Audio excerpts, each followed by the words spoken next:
Boa noite, meus amigos e minhas amigas do nosso canal Escola Teológica Católica. Vamos gravar o nosso vídeo de hoje na graça de Deus, mas antes vamos rezar, pedir a Deus e ao Divino Espírito Santo que nos ilumine nesta noite, em nome do Pai, do Filho e do Espírito Santo. Amém.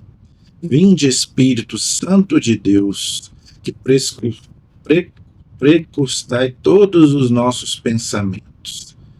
Ó Divino Espírito Santo, olhai por cada um de nós e nos dê sabedoria, inteligência, fortaleza, temor de Deus, para que possamos aprender a amar a Deus e amar aquilo que o Senhor colocou na tua palavra como inspiração e como revelação, da qual é uma regra de fé e de vida para nós. Espírito Santo de Deus, iluminai-nos. Em nome do Pai, do Filho e do Espírito Santo. Amém. Então, gente, para a gente poder fazer qualquer coisa na igreja, primeiro a gente tem que pedir o auxílio do Espírito Santo. Porque é ele que faz a obra. Sem ele, nada sai correto, vamos dizer assim. Sem Deus, a gente não consegue nada. E Jesus foi bem claro ao dizer, lá no Evangelho de São João, capítulo 15, versículo 5, sem mim nada podeis fazer. Quando é nada, é nada. Então, temos que sempre nos encomendar a Deus. Tudo que nós formos fazer, nós devemos colocar antes a graça de Deus para que tudo saia bem. Ok?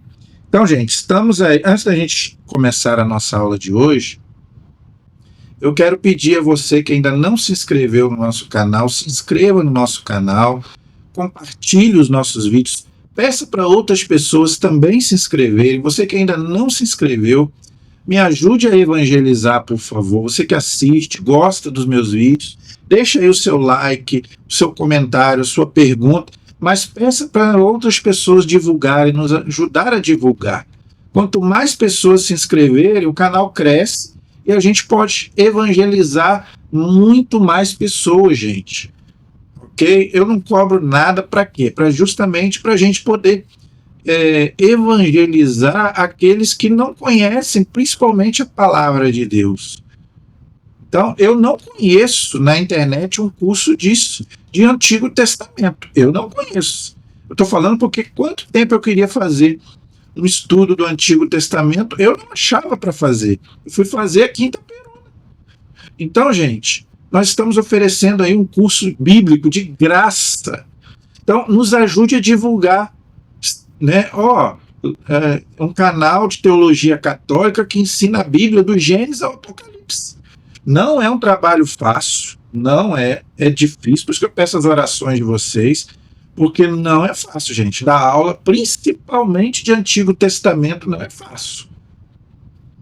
Por isso que eu acho que não tem na internet, que eu acho que ninguém tem essa coragem. Eu tive essa coragem, pedindo muito a Deus, pedindo ao Espírito Santo para me iluminar, porque não é fácil. Tá? O Antigo Testamento é difícil, é complicado.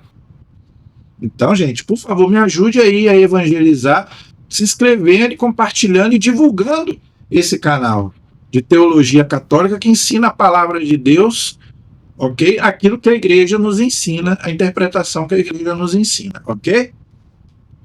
Nós estamos aí no livro de Crônicas, já estamos no segundo livro de Crônicas, no capítulo 19. Hoje nós vamos estudar o capítulo 19. A Bíblia de Jerusalém é a página 604. Se você quiser me acompanhar, página 604, mas pode ser qualquer Bíblia católica, mas se você tiver de Jerusalém, quiser andar junto comigo, página 604, capítulo 19 do segundo livro das Crônicas. Na aula passada, nós estamos estudando sobre o rei Josafá, que era um rei da tribo de Judá, da tribo do sul. Lembrando que com a morte de Salomão, as 12 tribos de Israel se separaram, 10 foram para o norte, com a capital Samaria, Judá e Benjamim ficaram no sul, capital Jerusalém. Aqui no lado sul, nós tivemos alguns bons reis. Lá no lado norte, muita idolatria. Aqui no sul, tivemos também muita idolatria. Mas ainda conseguimos ter alguns bons reis. E o rei Josafá era um deles. Era um bom rei, seguia Deus, era um homem, né, como nós, que tinha os seus erros. Cometia os seus erros, seus pecados, mas era um bom rei. Por quê? Porque ele não era um rei idólatra. Ele seguia a Deus com todas as suas fraquezas. E diz aí no capítulo 19, Josafá, rei de Judá, voltou são e salvo para casa em Jerusalém, porque ele tinha vindo de uma guerra contra o rei do norte e tinha vencido, ok? Então ele voltou para Judá, Jerusalém, ok? Jeú, filho de Anani, o vidente, ou seja, o profeta, vidente aqui quer dizer profeta, ok? Saiu ao seu encontro e disse ao rei Josafá: deve-se levar auxílio ao ímpio. O ímpio, gente, é aquele que não serve a Deus, tá? Amarias aqueles que odeiam o Senhor, para assim atrair sobre ti a sua cólera? Todavia foi encontrado em ti algo de bom. Então o profeta falando para ele, ó, Deus viu em você algo bom, porque Deus olha o coração, Deus não olha a aparência. Pois eliminastes da terra os Aserás. Aserás era um ídolo, um deus pagão. E aplicastes o teu coração à procura de Deus. Então, gente, isso aí é um ensinamento para nós. Com todas as fraquezas humanas que o rei tinha, e nós também as temos, mas Deus olha o coração, Deus não olha a aparência. E muitas vezes a gente olha o que está por fora. Por isso que a gente julga as pessoas, porque muitas vezes a gente julga as pessoas porque a gente, em vez de olhar o que a pessoa é, nós olhamos muitas vezes o que a pessoa... Infelizmente a gente vive por interesse. Né? Até dentro da família, da igreja, isso a gente vê na família, a gente vê na igreja, a gente vê no trabalho. A gente não vê mais aquela amizade sincera que a gente via antigamente. Hoje as pessoas lidam por interesse. Aquilo que você pode proporcionar para elas. Quando você já não proporciona mais, descarta. Com Deus é assim. Não vai ser assim com as pessoas? Hoje, gente, a fé hoje também é assim. Se Deus atender as minhas expectativas, eu sigo Ele. Agora, se Deus não atender as minhas expectativas, eu troco. Aí eu vou para outra igreja, eu vou para outra religião. Deus tem que me atender na hora que eu quero. Não é no tempo de Deus, é no meu tempo. Eu peço uma coisa para Deus, Ele tem que me atender. Se Ele não me atender, aí eu vou buscar fora. Eu vou buscar outros deuses. E a gente faz assim também com as pessoas também. A gente descarta. É como o Padre Léo dizia, né? Nós estamos numa era Big Brother. O que é a era Big Brother? Eliminar as pessoas. Agora é assim. Essa eu elimino, essa eu não elimino. Por quê? Porque se aquelas pessoas estão ali, se encaixam, né, me elogiam, falam bem de mim, essa sim, essa eu quero. Agora, se aquela pessoa me critica, fala mal de mim, aí eu elimino. É a geração Big Brother. E com Deus é a mesma coisa. Infelizmente somos assim. Mas Deus olha o coração.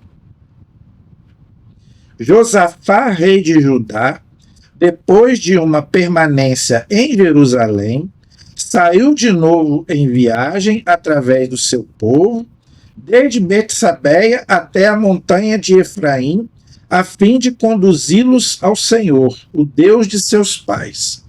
Estabeleceu juízes, igual na época lá de Sansão, de Gedeão, na época que, antes da monarquia, Israel tinha os juízes que governavam e julgavam as leis do povo. Ok? Então ele estabeleceu juízes na terra para todas as cidades fortificadas de Judá, em cada cidade. Disse a esses juízes: vede bem o que fazeis, porque não administrais a justiça em nome dos homens, mas no nome do Senhor, que está convosco quando pronunciais uma sentença. Então, gente, Isso aqui é outra coisa importante. O juiz, ele tem que fazer justiça. Isso aí, gente, é na nossa vida.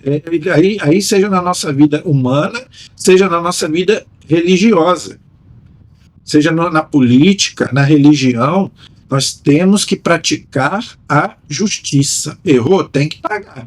É inocente, inocente. É culpado, é culpado. Pode ser até um parente meu. Errou, tem que pagar. Se tiver que ir para cadeia, tem que ir para cadeia. Porque nosso Deus é um Deus justo. É misericordioso? É misericordioso. Mas Deus é justo. E Deus vai fazer toda a justiça. Se ele não fizer justiça aqui nesse mundo, Deus vai fazer. Por isso que existe o juízo final. No juízo final, toda justiça será feita. E diante de todos. Aí eu tenho pena dessas pessoas que corrompem, que roubam, que fazem falcatrua, fraude. Eu tenho muito medo dessas pessoas, porque se não se arrependerem, vão prestar a conta de Deus no juízo final diante de todos. Ok? Então, gente, devemos lutar pela justiça. Seja em todas as partes. Seja na política, seja na religião. Né? Temos que buscar a justiça, porque Deus é justo. E a Bíblia está cheia de passagens onde fala, né, o justo viverá pela fé. O justo é aquele que anda nos caminhos do Senhor. Né? Então, o rei falando para os juízes, eu vou colocar vocês aqui para julgar o povo, mas para vocês julgarem com justiça, porque Deus está vendo. Às vezes a gente acha que, né, eu vou fazer essa manobra, essa malandragem aqui, porque Deus não está vendo, mas Deus vê tudo, meu irmão. Deus vê tudo, porque Deus é onisciente, Deus é onipotente, Deus é onipresente, Deus está em toda parte. Um dia nós vamos comparecer diante do tribunal de Deus para prestar conta de tudo que nós fazemos, de bom e de mal. Tudo vai aparecer no juízo final. Só não vai aparecer aquilo que você se arrependeu e confessou. Aí não vai aparecer, mas o resto vai aparecer tudo. Ok? Que o temor do Senhor é um dom do Espírito Santo, não é ter medo de Deus, é você ter respeito, porque Deus é nosso Pai, Deus é o absoluto. Eu não quero ofender o coração de Deus, então é o temor de Deus, coisa também que está faltando muito hoje. Ninguém hoje tem o temor de Deus, né? Eu faço o que eu quero, estou nem aí. O temor do Senhor agora esteja sobre vós, agora e para sempre, até você morrer. Cuidado com o que fazeis, advertência. Cuidado com o que você faz. Pois o Senhor nosso Deus não consente nem nas fraudes. Olha aí, acabei de falar. E eu não li não, tá? Eu não tive tempo de ler antes. Estou lendo agora com vocês. Eu acabei de falar e a Bíblia está dizendo. Cuidado com as fraudes. Isso aqui não é só na política, não. É na igreja, é no trabalho, é em tudo que você fizer. Tapear o outro. Nas fraudes, nem os privilégios, nem aceite suborno. Olha aí, tá vendo? Por isso que eu tô falando, eu tenho pena dessas pessoas, desses políticos, desses, até mesmo dentro da igreja, desses maus padres. A gente sabe que existe, gente. Todo lugar existe. Na igreja, no trabalho, né, na política, todo lugar tem isso. Mas tudo um dia vai vir à tona. Tudo isso um dia virá à tona. Por isso nós temos que colocar na política cristãos que estejam, que tenham o temor de Deus. Ok? Então, gente, por isso que a gente tem que ter muito cuidado com quem a gente analise, faça igual. A igreja, quando vai canonizar um santo, ela analisa a vida toda da pessoa. Analisa a vida do candidato que você vai votar nele. Cuidado para você não estar colocando qualquer um lá. Em todo lugar, nas suas amizades, quem você está colocando dentro da sua casa, com quem você vai casar. Tudo na vida, gente, a gente tem que ver antes. Tem que analisar. E tem que escolher. Para você casar, você tem que escolher a sua mulher e seu marido. Para você não casar com qualquer um, para depois não reclamar. Então você tem que escolher o político, você não escolhe o seu sapato, você não escolhe a sua roupa. A menos que você ganhe, mas mesmo se não tiver o seu número, você vai lá e troca, não é assim? Mas você que tem que escolher. Na vida é a mesma coisa. Você não pode escolher qualquer um. Aí depois não pode reclamar. Além disso, Josafá estabeleceu em Jerusalém sacerdotes, levitas e chefes de família israelitas para promulgar as sentenças do Senhor e julgar os processos. Moravam em Jerusalém e Josafá lhes deu assim as suas prescrições. Então, ele escolheu juízes para poder julgar o povo, mas nas coisas de fé, de religião, eram os sacerdotes. Então, as coisas de Deus tem que ser a igreja, as coisas de política tem que ser a política. Por isso que não pode misturar política e religião. Graças a Deus, hoje o Estado é laico. Foi bom. Foi bom o Estado hoje ser laico. O Estado não tem religião. Por quê? Porque muitas das vezes, na igreja, no começo da igreja, as pessoas, né, se intrometiam nas coisas da igreja. A investidura leiga, o cesaropapismo, os imperadores querendo até fazer o Papa, escolher o Papa, as coisas de teologia, se intrometendo em teologia. Então, gente, política é política, religião é religião. A política é muito importante. Acabei de falar, coloque lá bons candidatos. Mas a política tem que ver as coisas de política. A religião vê as coisas de religião.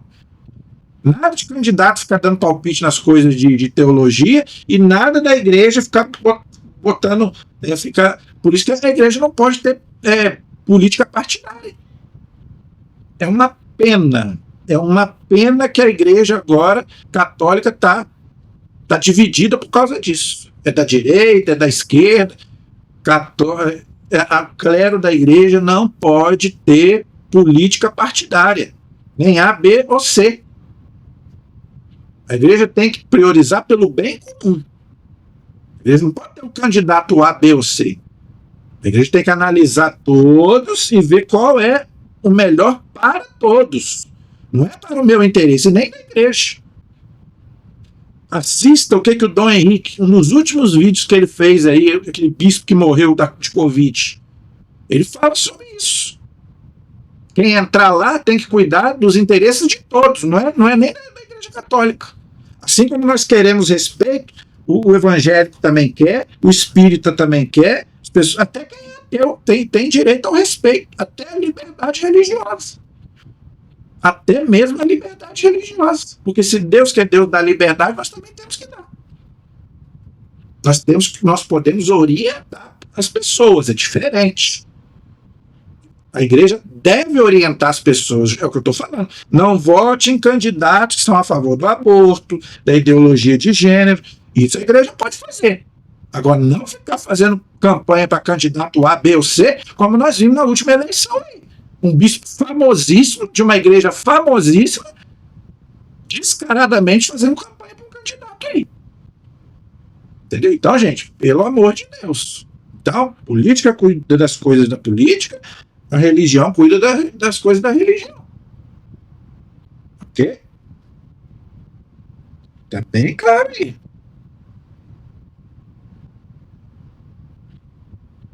Moravam em Jerusalém, e Josafá lhes deu assim suas prescrições. Desempenhareis tais funções no temor do Senhor. Segunda vez que ele fala. Então, gente, o temor de Deus é um dom do Espírito Santo. Todo mundo tem que ter o temor de Deus.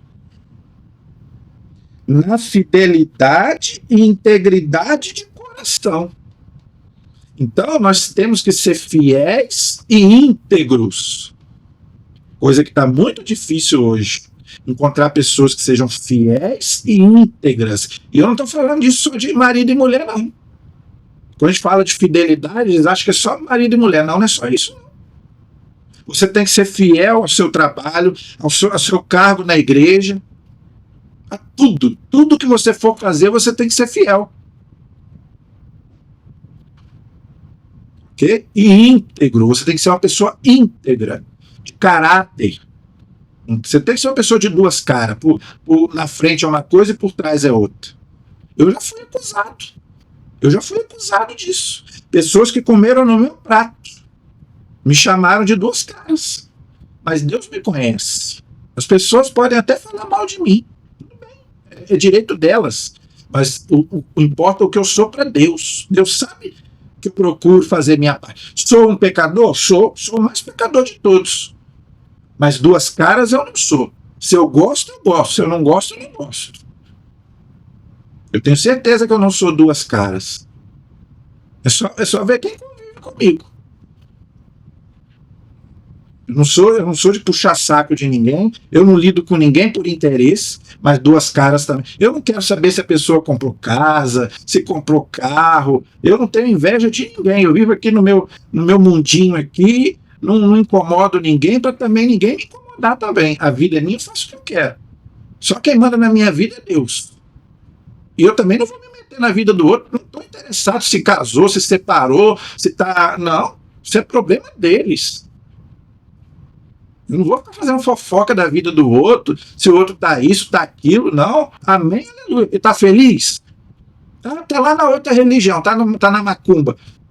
Ué, tá feliz lá? Amém, aleluia. Continue lá. Se vier conversar comigo, se vier me pedir um conselho, aí eu vou falar. Agora, não me pediu conselho, não falou nada comigo, eu vou ficar me metendo na vida do outro? Não vou fazer isso não. Então eu procuro viver a minha vida. Procuro viver a minha vida e não quero saber da vida do outro. Entendeu? Então a gente tem que viver assim. Seja qual for o processo que introduzirem diante de vós, vossos irmãos residentes em suas cidades, questões de assassinato, de contestação sobre lei, sobre um mandamento, sobre estatutos ou normas, vós o resolvereis, para que eles não se tornem culpados diante do Senhor, e sua ira, ou seja, sua justiça, Deus não tem ira, já expliquei isso, não se inflame contra vós e contra os vossos irmãos.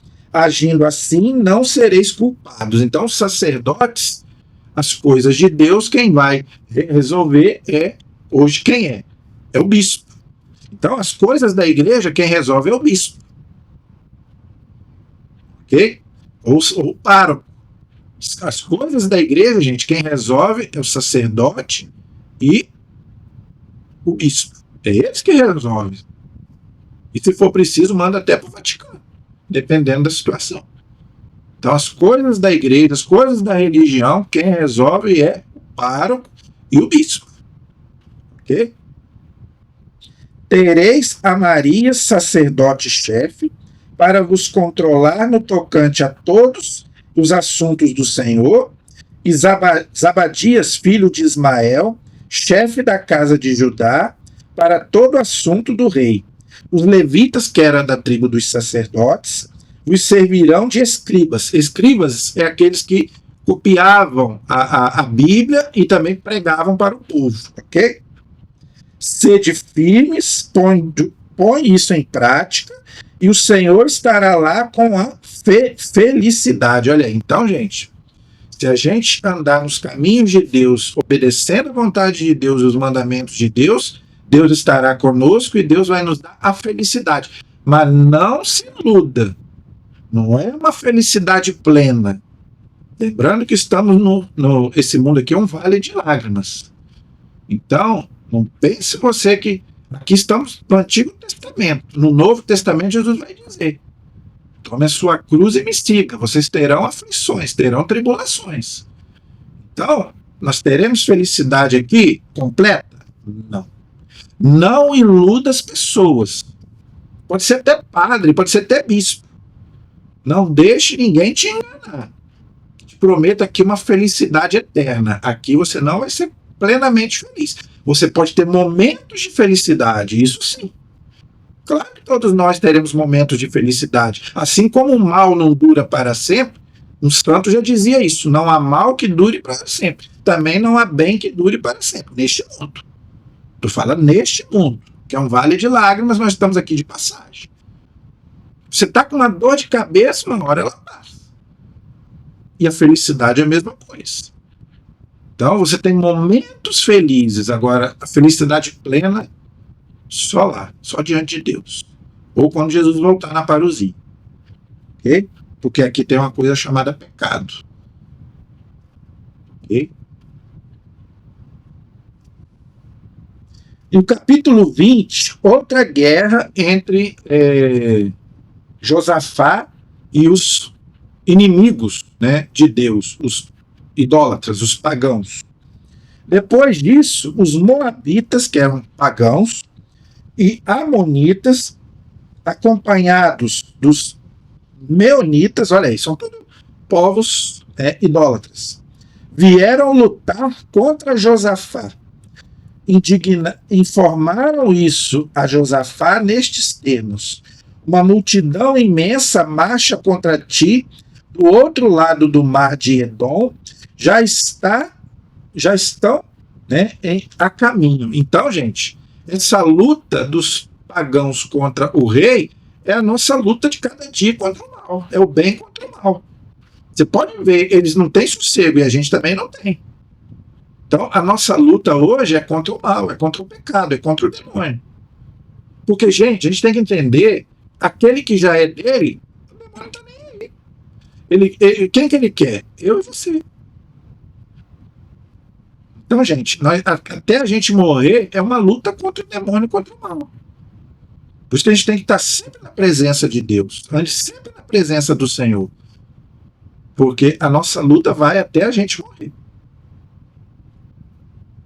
Josafá ficou com medo, porque era muita gente. Então, gente, todos nós temos medo. Não adianta. Por mais que você fala, não tenhas medo, e a Bíblia fala isso várias vezes, mas a gente tem medo, não adianta. E se voltou para o Senhor, mas isso é importante, mesmo com medo, se volte para o Senhor. Pegue o seu terço na mão e reze o seu terço. O Padre Léo, ele falava muito isso. Eu estou com o meu terço aqui, e eu lembro como se fosse hoje. Estou com o meu terço aqui, e ele sempre falava isso, né? Quando você estiver angustiado, quando você tiver uma tentação muito grande, ele ensinava.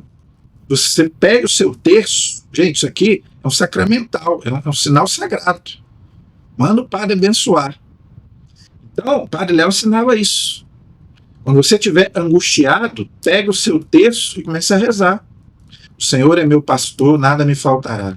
O Senhor é meu pastor, nada me faltará. Fique rezando. Tudo posso naquele que me fortalece. Se Deus é por nós, quem será contra nós? Fique rezando. O seu terço. Reze. Né? Cada dezena desse aqui, reze. Ó Maria concebida sem pecado, rogai por nós que recorremos a vós. São Miguel Arcanjo, defendei-nos no combate. Gente, nós estamos numa batalha, nós estamos numa guerra. Ok? Então, quando a gente tiver...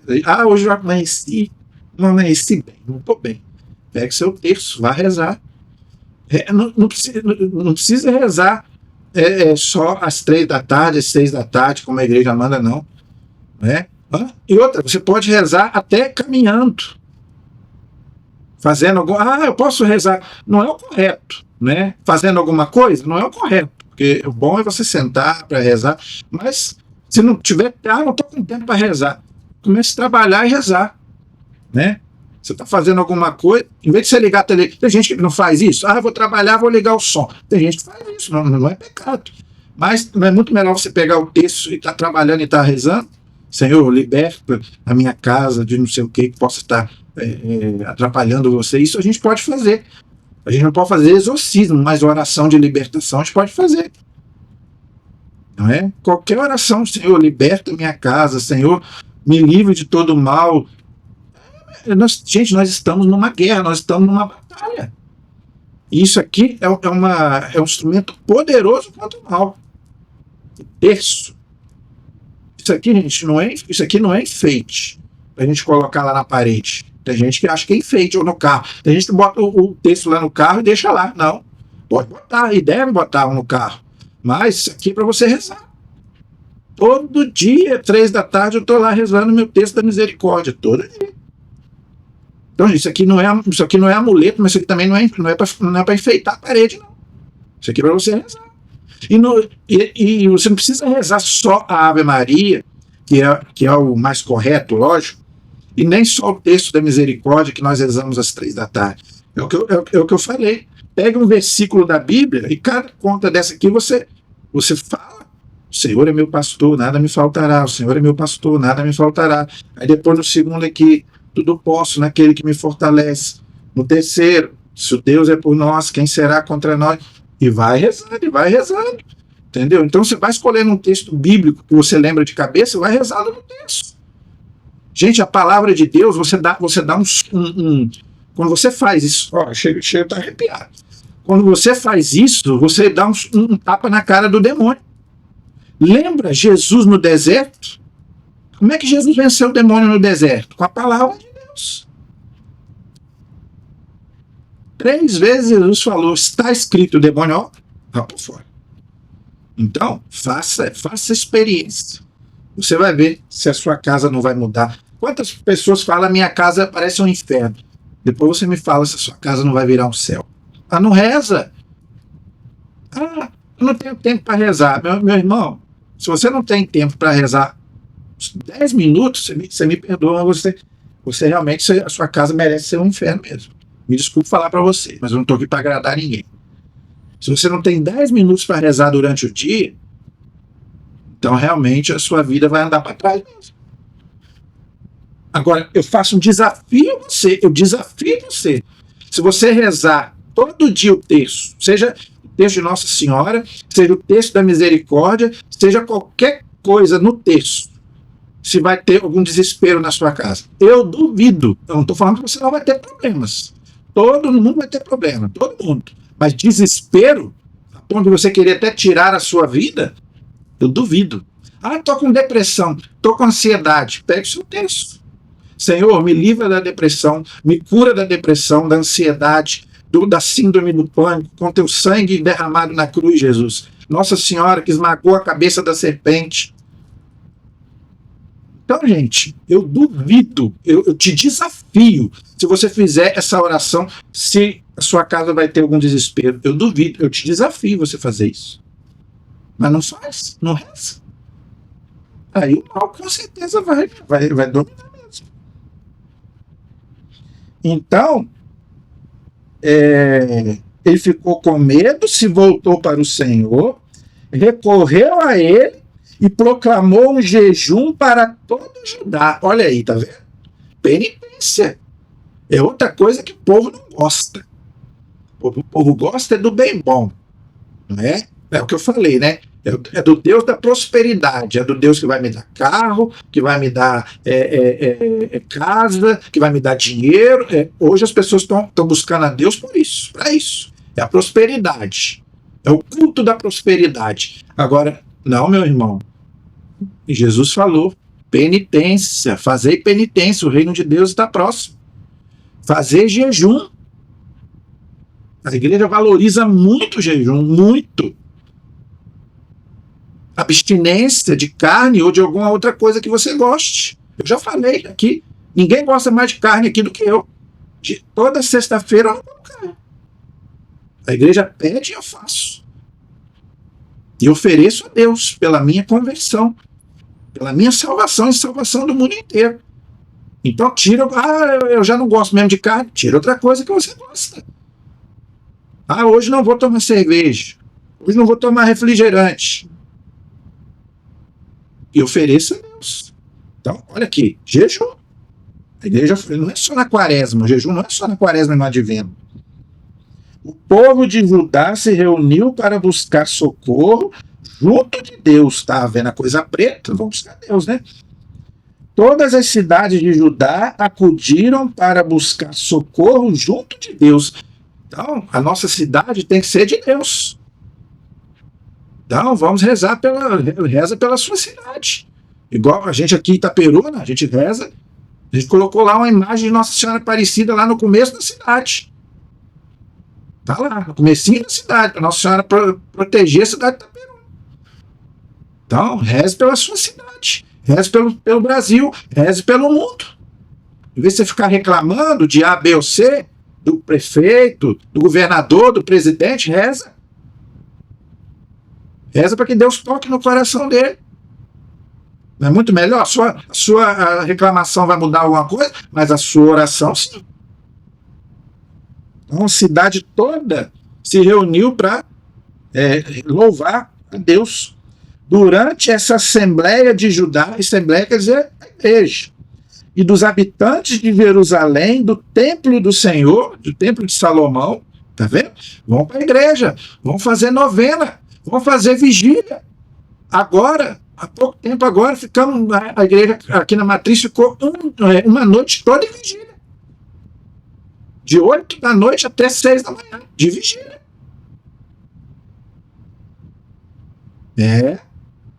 Então, gente, nós temos que fazer isso. O Frei Gilson reza o texto às 4 horas da manhã. Frei Gilson. Então, todo mundo sabe disso. E você acha que tem só 1, 2 rezando junto com ele? Outro dia eu estava vendo mais de 400 mil pessoas, 4 horas da manhã, rezando o texto com o Frei Gilson. Você não levanta cedo para trabalhar? Quanta gente levanta 4 horas da manhã para trabalhar?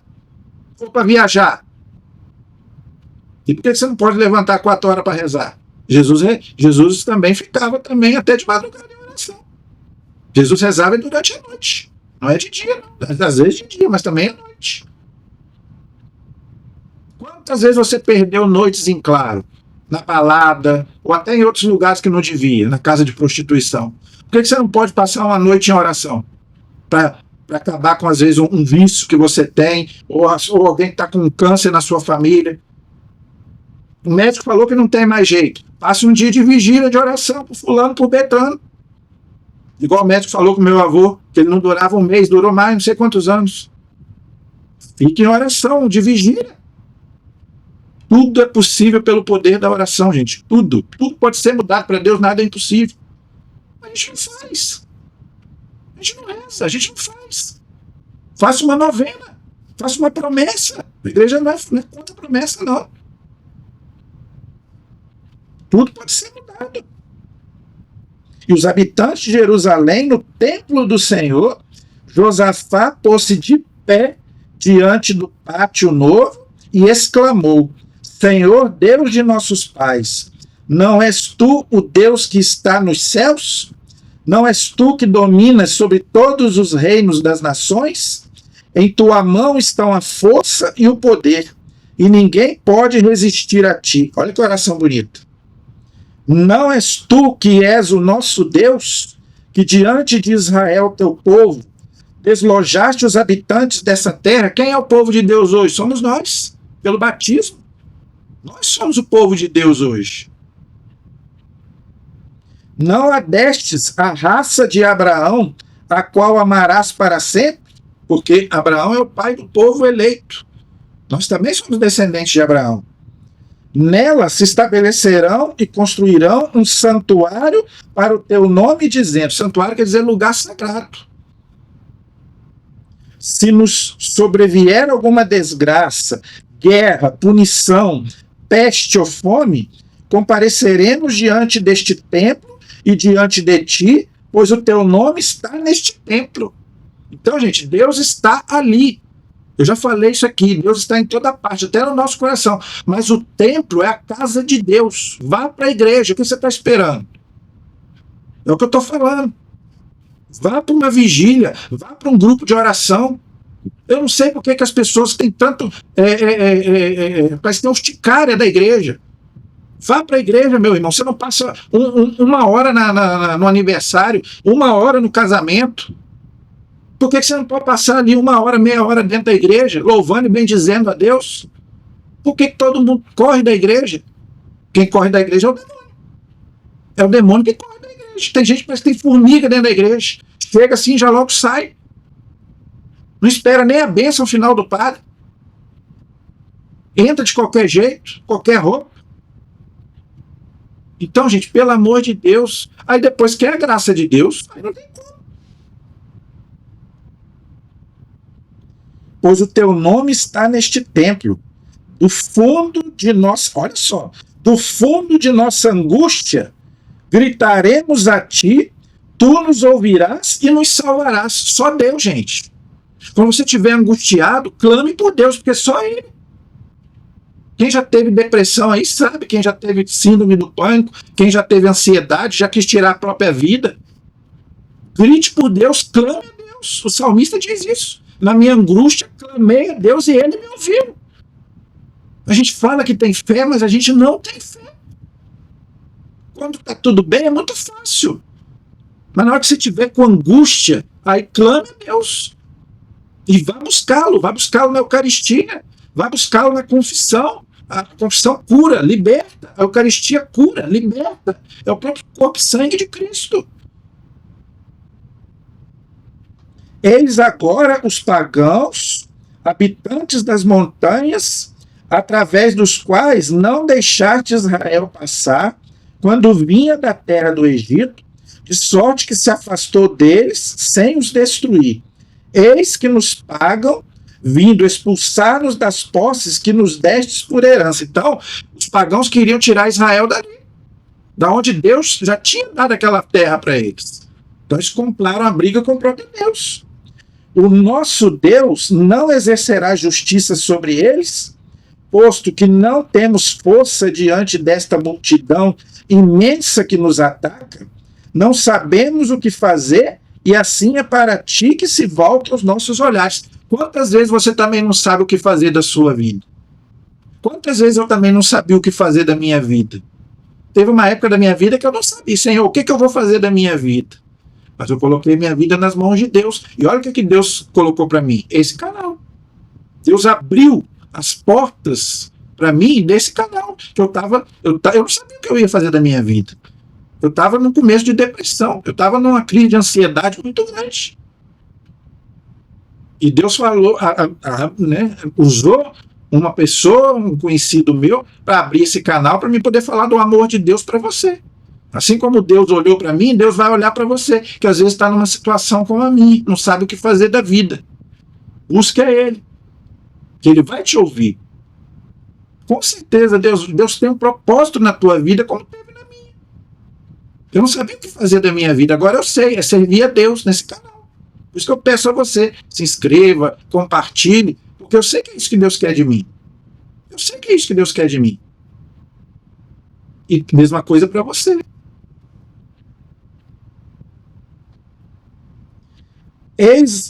Desculpa. Todos os habitantes de Judá se mantinham de pé na presença do Senhor. De pé, gente, quer dizer prontidão, não é? Junto com as suas famílias, suas mulheres e seus filhos. Aí, tá vendo? Deus quer salvar a família. Deus quer salvar a família. A igreja e a família são duas coisas que Deus instituiu. Lá na Arca de Noé, Deus salvou a família de Noé. Lá em Sodoma e Gomorra, Deus salvou a família de Lote. E aqui, Deus salvou as famílias de Israel. Deus quer salvar a nossa família, a minha família e a sua família. Reze pela sua família. Se tem alguém longe de Deus, e a minha tem muitos longe de Deus, reze para que eles também se convertam. No meio da assembleia, o Espírito do Senhor desceu sobre Jezarel, filho de Zacarias. O Espírito do Senhor é o quê? É o Espírito Santo. Eles ainda não tinham essa noção que era o Espírito Santo, mas nós sabemos que é o Espírito Santo, que é Deus. Ok? O levita, um dos filhos de Asaf, e ele exclamou: prestai atenção, vós todos de Judá e habitantes de Jerusalém, e tu, ó rei Josafá, assim fala o Senhor. Então, o Espírito Santo falou com ele e ele falou para o povo. Ok? Não temais, olha aí, não tenhais medo. Tá vendo? Todos nós temos medo, mas Deus fala para a gente não ter medo. Por quê? Porque Deus está conosco. Não tenhais medo, Não vos deixeis atemorizar diante dessa imensa multidão, pois essa guerra não é vossa, mas de Deus. Olha que coisa linda. A nossa guerra não é nossa, é de Deus. Deus está conosco. Por isso não temos que ter medo nem do demônio. Quem é de Deus não tem que ter medo do demônio. Quem não está com Deus tem que ter medo. Mas quem está com Deus não tem que temer nada. Descei amanhã contra eles, subirão pela encosta, e vós o encontrareis na extremidade do vale, perto do deserto. Não tereis que combater nesta disputa. Colocai-vos lá, tomai posição, e vereis a salvação que o Senhor vos reserva, Judá e Jerusalém. Não temais, nem vos apavoreis. Parti amanhã ao seu encontro e o Senhor estará convosco. Olha que coisa linda, gente. O Senhor não estará convosco, o Senhor está conosco. O Senhor sempre estará conosco. Todos os momentos. Josafá se inclinou, isso a gente tem que fazer, se inclinar diante de Deus, com o rosto por terra, e todos os de Judá e os habitantes de Jerusalém se prostraram diante do Senhor para o adorar. Então, você tem que se prostrar diante de Deus. Se você quer a graça, você tem que fazer igual o bambu. O bambu, na ventania, ele se prostra diante da ventania. E você, diante de Deus, tem que se prostrar. Muitas vezes botar seu joelho no chão. Você tem calo no joelho? Não tem. Então, coloque ele no chão. Os levitas da linhagem dos catitas puseram-se então a louvar ao Senhor, Deus de Israel, em alta voz. De madrugada, eles se levantaram e partiram para o deserto. Quando partiu, Josafá de pé exclamou: Ouve-me, Judá, habitantes de Jerusalém. Crede no Senhor, no vosso Deus, e estareis seguros. Crede em seus profetas e sereis bem-sucedidos. Então você tem que crer. Aquele que aquele que perseverar até o fim será salvo. A seguir, depois de serem liberados com o povo, designou cantores que, revestidos com os ornamentos sagrados, marcharam diante dos guerreiros, louvando ao Senhor e repetindo: Louvai ao Senhor, porque o seu amor é para sempre. Uma coisa linda.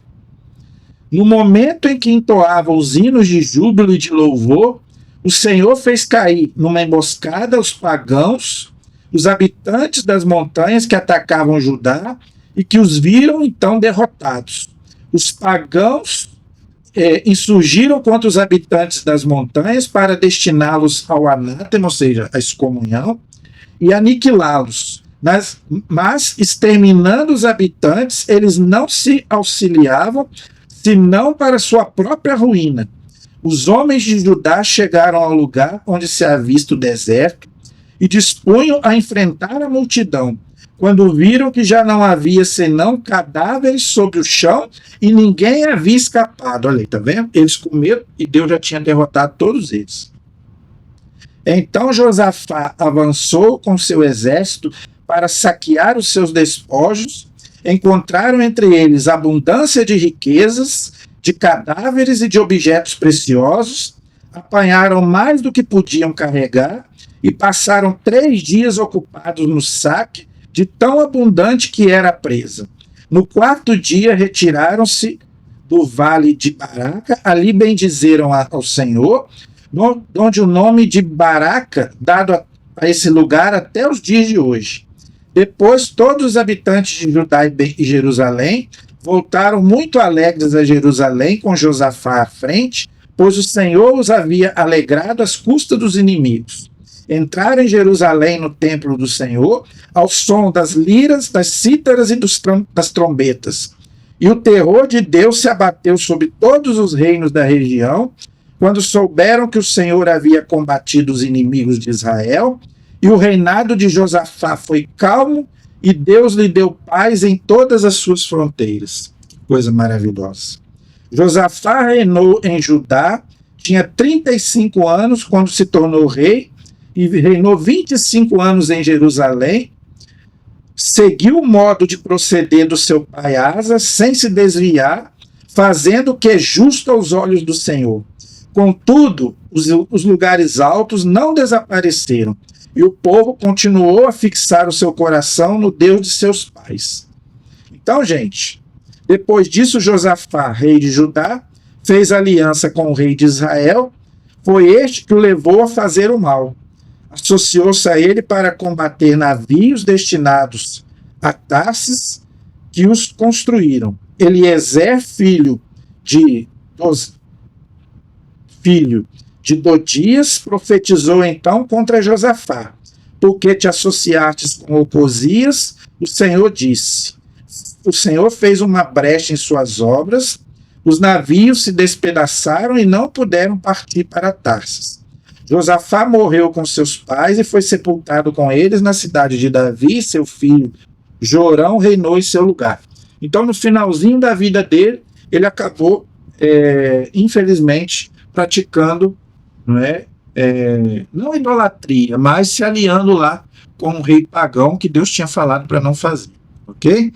Então, gente, na próxima aula nós vamos continuar, espero que você tenha gostado, mas não acabou não. Na próxima aula continuaremos estudando sobre o livro das crônicas, amém? A nossa proteção está no nome do Senhor, que fez o céu e fez a terra. Estivemos e permaneceremos unidos em nome do Pai, do Filho e do Espírito Santo. Amém. Deus abençoe a todos. Até o próximo vídeo, se Deus quiser.